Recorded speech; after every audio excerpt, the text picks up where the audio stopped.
మన జీవితాల్లో ఉంటే దేవుని కోసం 100% సరిగా ఉండు, లేదా నీ ఇష్టం వచ్చినట్టు ఉండు.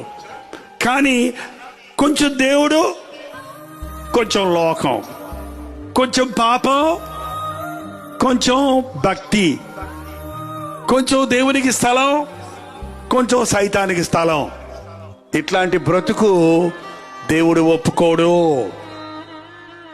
ఆదివారం దేవుని మందిరం, సోమవారం సారాయి కొట్టు, మంగళవారం సినిమా హాలు, బుధవారం తగాదాలు, గురువారం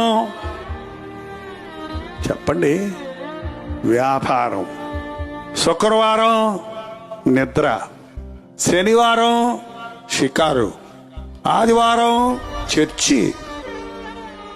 ఆదివారం ఇవాళ దేవుని మందిరానికి వెళ్ళాలి. బైబిల్ ఎక్కడుందమ్మా? పోయిన ఆదివారం ఎక్కడ పడేశాను గుర్తులేదు డాడీ, మధ్యలో దాన్ని తీయలేదా? ఆదివారం దుమ్ము దులిపి, ఒకవేళ తెల్ల వస్త్రాలు ఉంటే వేసుకొని, బైబిల్ చేత్తో పట్టుకొని ఆలయానికి వస్తారు. ఇది క్రైస్తవ భక్తి కాదండి. సగం సగం భక్తి క్రైస్తవ భక్తి కాదు.